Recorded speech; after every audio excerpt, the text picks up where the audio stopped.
Welcome back to a Mother's Touch podcast, where this is our pour through a conversation. This is episode 3, y'all.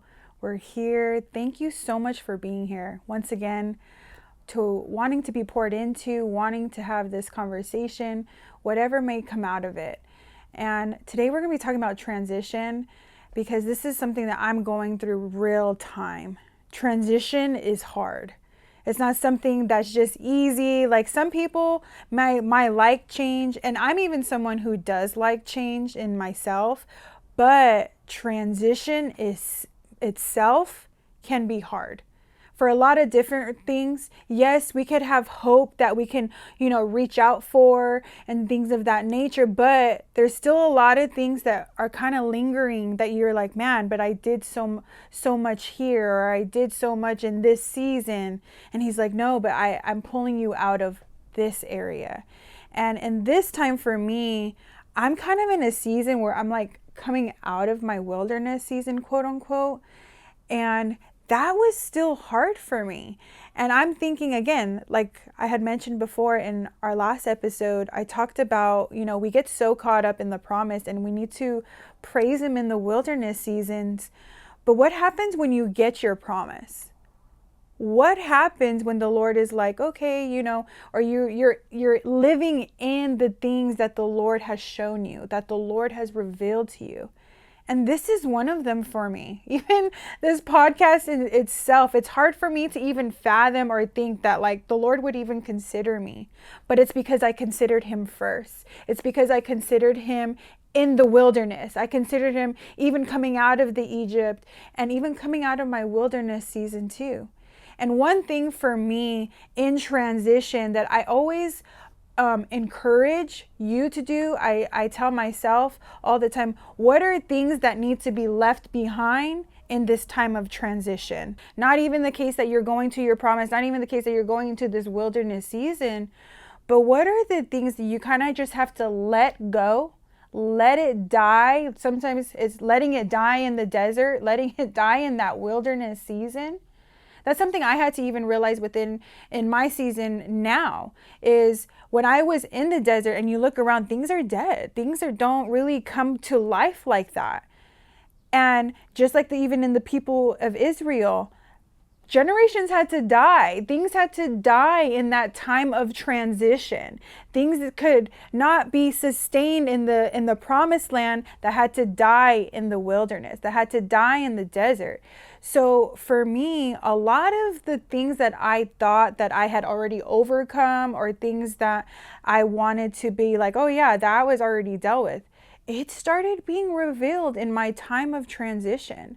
And a huge part of that was when I had the unit, and the Lord, if you didn't know, a Mother's Touch, we still have collections with the cause. And through a cup, through any of my collections, a portion of those proceeds do go directly to the Esther House Foundation. That is an organization that I am working on building from the ground up to help women and children come out of the sex trafficking industry. So if you want to be a part of that, I will have my shop below, have that link available for you. But when the Lord had me with the unit in California through a Mother's Touch with the cause that I was doing there, he told me to let that go. And that was hard. This was the thing that I thought was my promise. Once again, like this is the thing that I felt like I was in purpose. I had passion. I was doing the things that I thought I was supposed to be doing. And I was. But again, like I mentioned before in my last episode, it was preparation for what's to come. And I strongly believe how you steward the little is how you will be able to transition and steward the much. It talks about that even in the Bible. And in this season now, one thing that the Lord is just strongly revealing to me, how am I stewarding this season? How am I managing my time? How am I getting disciplined in my word, in my time of worship with him in this new season, in this transition? And the other final thing that I had to realize was I had to completely grieve of the idea of this girl, Christina herself, who she was even, and hurt some people's feelings, but who you were even before you got married, who you were before the children came, who you were before the business, like the ideas and thoughts and plans that you thought you had.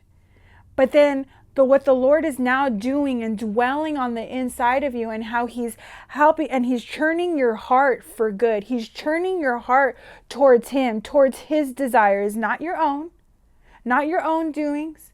Because I guarantee you, y'all, when you abide in him, when you come into communion with him, those desires, those things, those dreams and ideas that will come alive again, those are of him.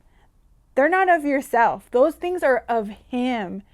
And now it's up to you to decide, okay, I'm really going to push forward, because you answered the call to him. And when you answer the call to him, there is where he will start connecting things, start putting the pieces together for your purpose, for the things that he's called you to do in this time and in this hour.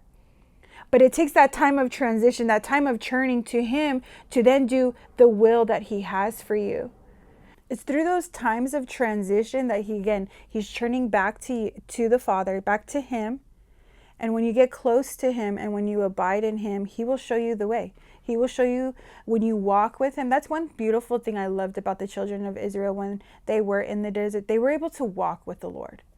Even though it felt like it was worthless in a moment, they were able to walk with the Lord. And that's one thing I want to encourage you in this time of transition. I have this acronym that I used to use with our youth all the time, and it's be raw with God. RAW. Number 1, R. Be real with him. Be real with him where you're at in this season, in this point of transition where it seems like it's unsure and there's a lot going on, a lot of things that are pulling in every which direction. Just be real with him with those emotions, with those things that you're actually feeling. Grieve that.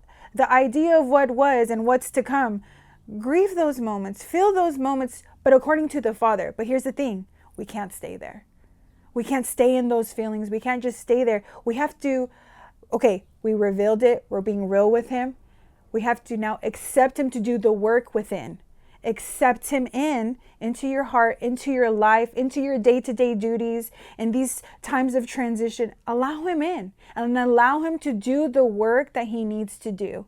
Because once you allow him in, I guarantee you guys, it will do you so good. Because when you have a reflection of yourself and you allow him to do the work, you feel so freeing.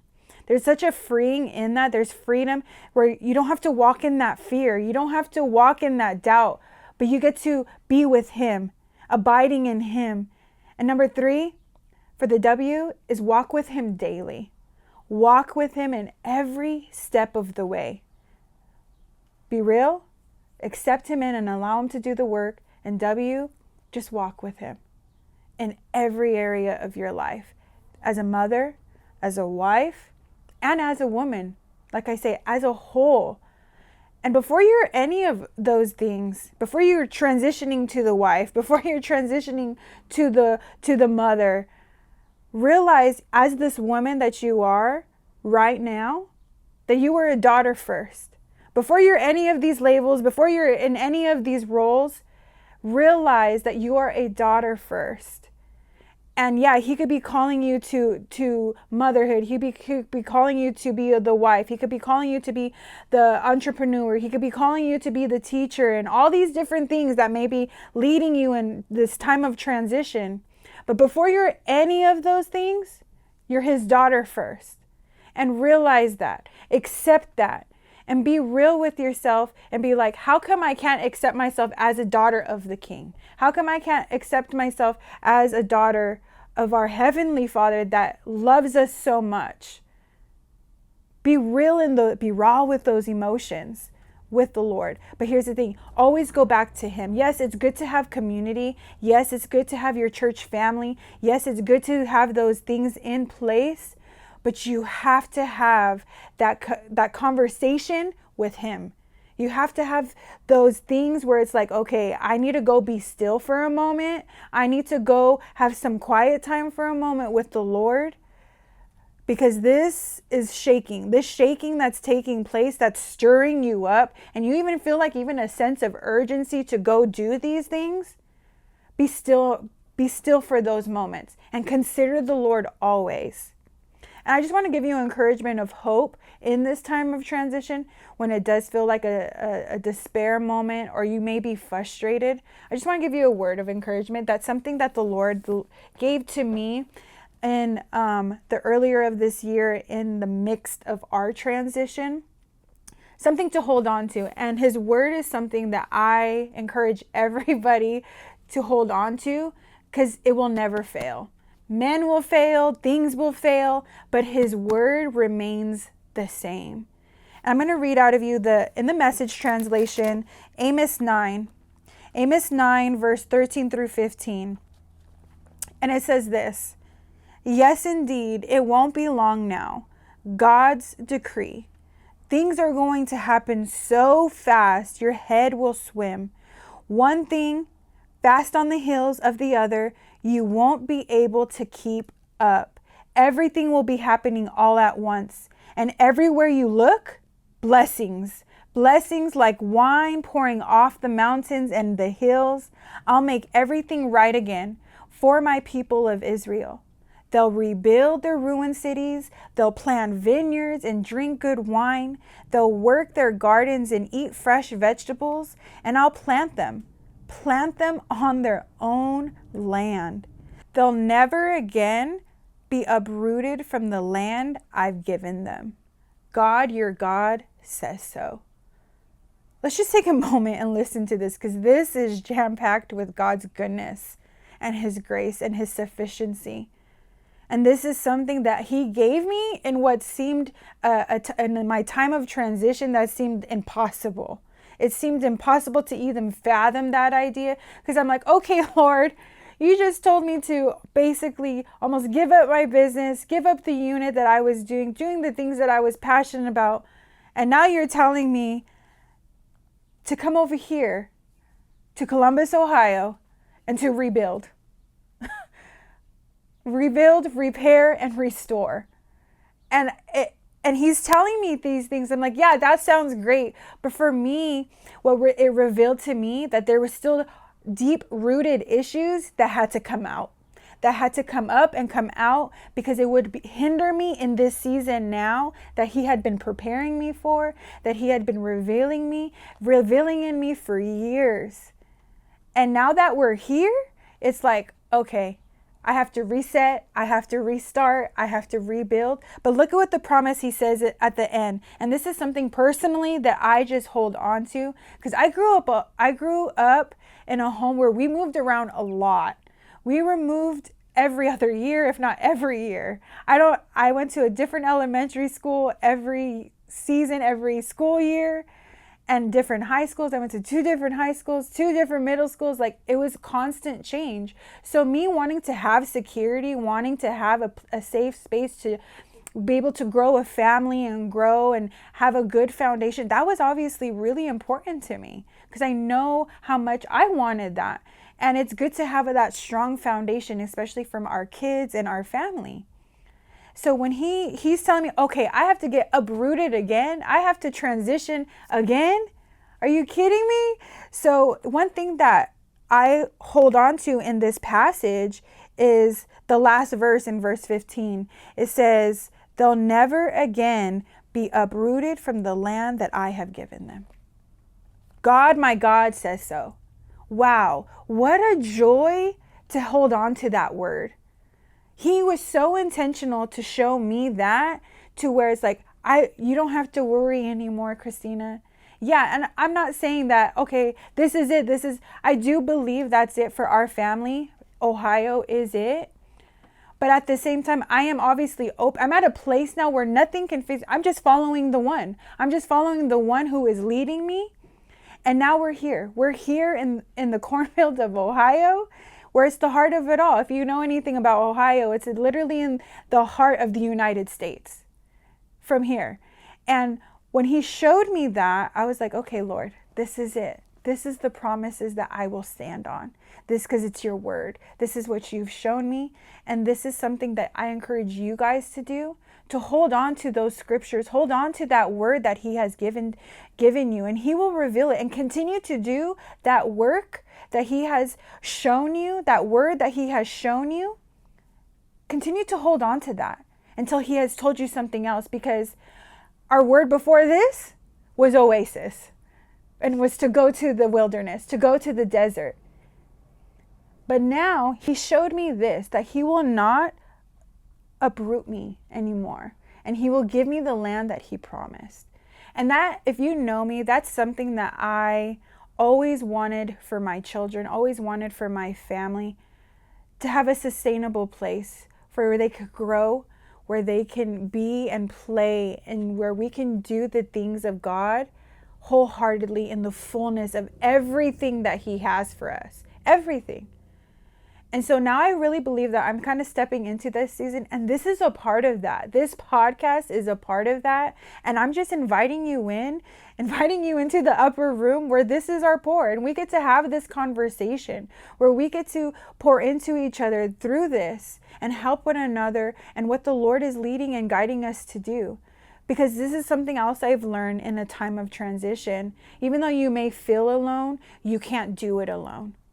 And my husband, hands down, he has been one of my rocks, one of the men that have been solid in my life. And he has been leading this family in the directions we shall go according to the Lord. And I've been so grateful for that. I've been so grateful for my husband that he has been able to lead us into those things, into the promises that the Lord has shown us through his word. And I just want to take a moment to honor him, because I know a lot of people may not have that. I know maybe a woman, maybe you're not married yet. Maybe if you're a wife and you're in a relationship that maybe is not sustaining in that way. Or maybe you're a single mom and you're just trying to figure this life out. I can tell you one man that will not fail you and that he will lead you, and his name is Jesus. And by the power of the Holy Spirit, he will lead you and he will guide you. But you must invite him in. Like I said, you have to accept him into your world, into your rawness, into your realness, so that he can do the work within, so that you may walk through the promises, that you may walk through the things that he has showed you and has before you. So again, if you're just in a time of transition, take heart and have hope. Have hope for the future, have hope for the things that lie ahead, but also take a moment to be still and enjoy the little things. Take a moment to enjoy the things that you do have in front of you, because I promise you, there'll be even a time when you're coming out of that transition. You're like, man, remember that one time when this happened, we were doing this. And that's good to have, and to have, kind of a sense of encouragement, like of God's goodness and his faithfulness. And even in the hard times where it seems like, this is hard, but God still showed up. But it's because if you allow him to, and when you allow him to come in, when you allow him to get where you get to get poured into, man, what a beautiful sight that will be. Because in the next season, you'll be able to pour from a cup full and overflowing. And again, that's my goal with this podcast, that you will be able to pour into others what you're getting poured into, and that you will to have overflowing, that what the Lord is doing within, that it just overflows and it oozes out of you. And you're like, man, something's different. Man, I know they're going through a transition. I know they're going through hard times or whatever the case may be. But there's something different. There's something that they have hope onto, that they like, okay, and it just oozes out of you. And then I guarantee you, when you're coming out of that transition and whatever is overflowing out of you, people will ask the questions, man, how did you get through that season? How did you get through that moment? How did you get through those times of trouble? Because I remember when you were down and out, I said, the Lord, it's the Lord leading. And sometimes when you're getting into the call with the Lord, there's going to be pressure. There's going to be suffering, but I guarantee he's going to lead you out, and lead you out to his obedience to him, because that is what is a sweet aroma unto him. So I just want to encourage you this week to take a moment and realize that even if you are in a time of transition, it's okay. It may feel tough. It may feel lonely. But take a moment to realize, like, what are the practical steps that I need to do within myself so I can steward the next season well. So I can apply the things that he has been revealing to me through the wilderness and even in the time of transition, so I can have this next season to operate it with a full heart. Not a broken heart, not a half full heart, but with a full heart according to the Lord. So I hope this episode encouraged you. I really hope that you can share this with somebody if there was anything that was touching your heart, or if you feel like this would touch the hearts of other people or a friend or a family member. Take a time to just share it with them. Comment below what touched your heart. And also too, please subscribe. Please subscribe to us and share. I would love to hear your feedback. I would love to hear how it's impacting your life, if it is, and other things that you would like to talk about. I'm open. I'm an open book. I would love to get to know you and hear your stories so we could get poured into together through a conversation. So once again, thank you for being here and being a part of a Mother's Touch podcast, where this is our pour. Until next time.